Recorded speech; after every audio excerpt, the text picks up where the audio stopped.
Bonjour madame. Bonjour. Soyez la bienvenue.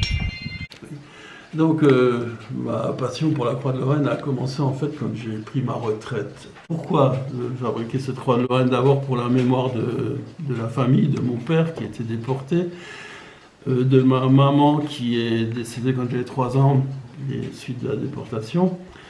Croix de Lorraine, j'avais vu que les enduits, les crépis de l'église, du clocher, étaient en train de tomber par plaques entières. Et ma réflexion a été, on n'a déjà pas plus beaucoup de fidèles, si on tue les quelques-uns qui viennent.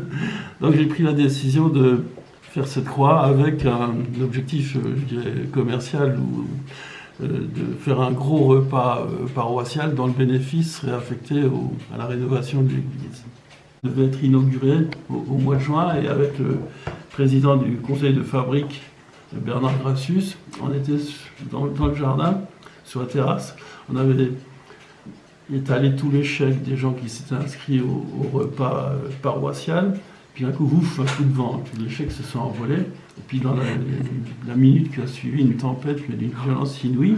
Et ça sonne à la porte. Nicolas, l'ouvrier communal, me dit, mais ta Croix de Lorraine est par terre. Je dis, tu rigoles, on n'est pas le 1er avril. Et c'était vrai? Si, si. C'était vrai. Et donc, elle a fait le repas paroissial qui devait avoir lieu une semaine plus tard, a bien sûr été annulé. Et on l'a refait, donc 2 ans plus tard, avec une superbe cérémonie, sous la houlette de M. Alexandre, du Souvenir français, qui est le maître de cérémonie de toutes les fêtes patriotiques, etc. Donc, M. Alexandre nous a organisé ça aux Petits Oignons.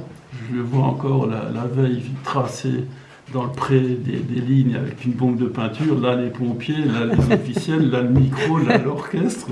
Et ça a été une fête absolument superbe. Suivi d'un repas à la salle des fêtes de Valrange. Le repas qui nous a généré un bénéfice de plus de 3 000 €. Donc c'était une Formidable, opération. belle opération. Ouais. L'idée, c'était de refaire les enduits du clocher de l'église, hein, d'où j'avais vu tomber des grands panneaux. Donc j'ai fait faire des devis par des entreprises. Et donc cette opération, le meilleur prix, c'était 18 000 €. Waouh. Et je suis chef d'entreprise en retraite. J'ai opéré pendant 30 ans dans la région parisienne comme agent commercial. Donc j'avais un réseau considérable de chefs d'entreprise, l'ordre de 2000 adresses, à qui j'ai envoyé un mailing, un appel aux dons, assorti d'une bonification fiscale, ce qui intéresse les gens. Ils donnent d'un côté, mais ça leur coûte beaucoup moins à l'arrivée. Certains même avaient tellement bien compris le système qu'ils avaient envoyé un chèque en décembre d'une année et en janvier de l'autre. Formidable. Oui, oui. Et donc, de fil en aiguille, puis j'ai été taper tout ce qui peut donner un peu d'argent, le conseil départemental, la DDTR, le conseil régional, et à l'arrivée, j'avais livré un chantier de 53 000 €. Vache. Donc, du départ, l'idée de départ de faire le clocher, on a fait les enduits, on a fait tout le tour de l'église, on a fait les cinglés, on a retapé les parties de toiture qui étaient déficientes, et on a travaillé sur les abassons, dans ceux qui étaient sous le côté pluie, étaient en très mauvais état. Et bien comme je suis un ancien du bâtiment, je me souvenais du compagnonnage où la première chose qu'on apprend aux jeunes compagnons qui arrivent, c'est de travailler leur signature.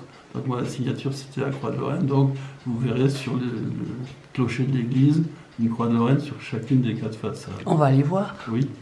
Donc là, on arrive à l'église de Valrange, sur laquelle il y a aussi une Croix de Lorraine, hein, là-haut. Il y en a 4 en fait. 4 de chaque côté. Alors là, on entre dans l'église de Valrange.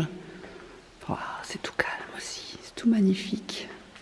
Super chouette. C'est vrai que l'éclairage, il est vraiment, vraiment très, très beau.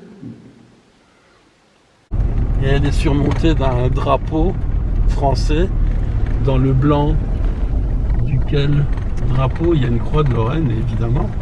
Et Les drapeaux ont une durée de vie de l'ordre de 6 mois, donc il faut les renouveler régulièrement. Et celui-là, ça va être fait peut-être cette semaine. Donc j'ai mis en avant les deux principaux artisans techniques de l'ouvrage, donc Eric et Hubert. L'initiative, c'est la mienne. Damien Bitt nous a prêté son atelier. Le terrain, Hubert Golk, et par ordre alphabétique, les gens qui ont bossé sur cet ouvrage. Donc Renaud, Henri, Quentin, Sébastien, Denis, Alain, Bernard, Maxime, Bruno, Laurent. Il y a eu une assistance de Dominique Nassois pour le levage de la grue, Noël qui a fait le terrassement et Patricia qui approvisionné les troupes avec des gâteaux, des cafés. Essentiel. Oui. Et un remerciement particulier pour le chef de corps des sapeurs-pompiers de Valranges et ses 2 fils. Ah oui, qui font les accoudoirs. Enfin, pas les accoudoirs, les bords du banc. Alors cette croix de Lorraine, elle est tellement grande. Elle est impressionnante. Elle est impressionnante. Elle fait combien de haut? 12 mètres de haut. 12 mètres de haut. Oui, tout est signé. Hein. Oui. Là, et ce banc-là, il a 2 côtés. Oui. On peut lire du côté là. Côté Morange ou côté Grotanquin. Côté Morange ou côté Grotanquin. Voilà, c'est exactement ça. Alors ça, c'est la chapelle Notre-Dame in Rouë. RUHE. Magnifique. Magnifique ici. Donc, c'est tout calme. Très très beau. Passer quasiment tous les jours. Waouh. C'est tellement calme et beau. Là, cet éclairage là qui reflète au sol, là, c'est magique. Donc de la chapelle, on la voit, la croix de Lorraine là-bas. Oui. C'est donc encore un banc avec la croix de Lorraine sur les côtés. Et il n'a qu'un côté celui-là, hein. On ne peut pas regarder de l'autre côté. Hein. Non, il n'y a pas grand-chose à voir. Non, pas grand-chose. Super. Alors là, fallait les voir. Hein. C'est excellent. Dans le banc, les croix de Lorraine. Il y en a 3. C'est super. Et mon épouse pense que ça relève de la psychiatrie. Là, il y en a quelques-uns qui ont perdu des bois, soit des accidents de la circulation, soit des bagarres entre mâles au moment de la reproduction, ou des animaux qui restent accrochés dans les barbelés et qui finissent par casser leur bois pour se libérer. Alors merci beaucoup Michel Bonichot, franchement c'est un super accueil et j'ai passé un très très très bon moment avec vous. Eh bien merci, merci du temps que vous m'avez consacré, de votre écoute et puis du bon moment passé ensemble. Et à bientôt. Bonne journée, au revoir. Au revoir.